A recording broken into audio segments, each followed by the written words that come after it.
tappa imperdibile se visitate Genova è il piccolo borgo marinaro di Boccadasse. Questo quartiere, anche se ormai circondato da un contesto cittadino, si è conservato immutato nel tempo, con le sue casette dalle tinte pastello strette intorno ad una piccola baia. Visitarlo presto la mattina incontrando solo le persone che ci abitano è stato davvero meraviglioso e rilassante. Noi abbiamo anche scelto di dormire in questa zona di Genova ed è stato stupendo goderci il tramonto in questo luogo magico.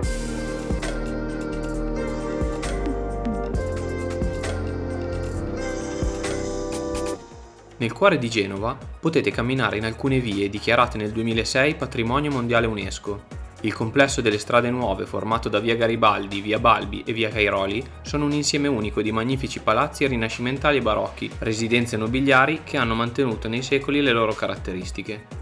Queste dimore vengono chiamate Palazzi dei Rolli e ne potrete ammirare moltissimi, in totale sono 42. Nella sola via Garibaldi, ad esempio, potete visitare il Palazzo Doria Tursi, sede del comune di Genova. Rimarrete poi colpiti dall'imponente e bellissimo Palazzo Rosso e dall'elegante Palazzo Bianco. Noi abbiamo scelto di visitare il Palazzo Reale, sede di uno splendido museo. La Galleria degli Specchi è la sala del palazzo che più ci ha lasciato a bocca aperta.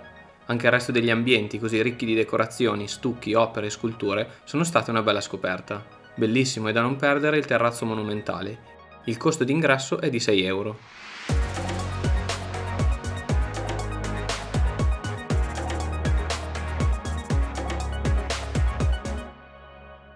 Se come noi amate i punti panoramici, Genova fa il caso vostro. È una delle città più verticali del mondo, data la sua posizione stretta tra mare e montagne. Questo ha portato alla costruzione di molte funicolari, ascensori, impianti di risalita che si muovono in mezzo ai palazzi e alle vie. Davvero imperdibile è la vista da Spianata Castelletto. L'ascensore Liberty di Castelletto Levante, che parte da Piazza Portello, vi porterà in pochi minuti al belvedere migliore della città. Soprattutto al tramonto, vedere le luci delle case che iniziano ad accendersi, con il mare a fare da sfondo, è stato davvero un'emozione.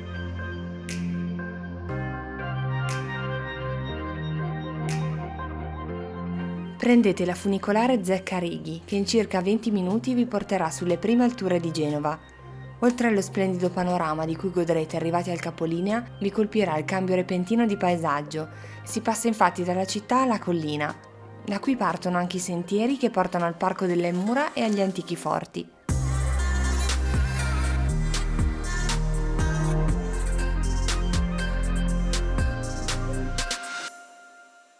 Mentre tornate verso il centro città con la funicolare Zecca-Righi, scendete alla fermata Carbonara.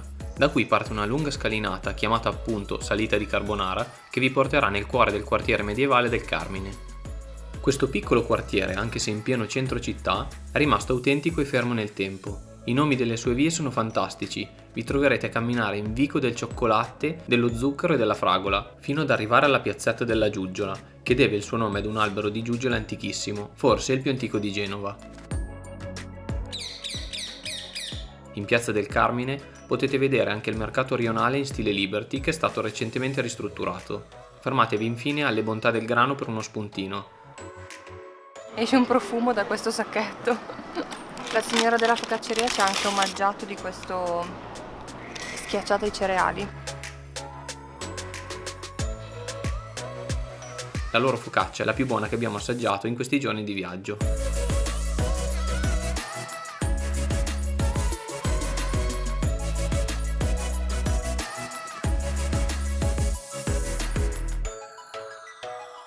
Come ultimo consiglio per il vostro prossimo viaggio nel capoluogo ligure, se volete avere una prospettiva diversa della città, dopo aver passeggiato per il bellissimo porto antico potreste prendere il Navebus, che parte proprio da qui e arriva fino a Pegli.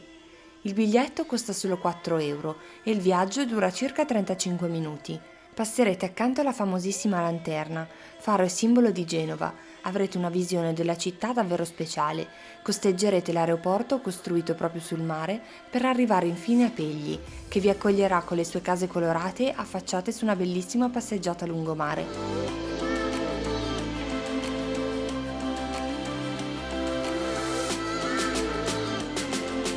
Grazie per essere arrivati alla fine del video, speriamo che questo giro per Genova vi sia piaciuto.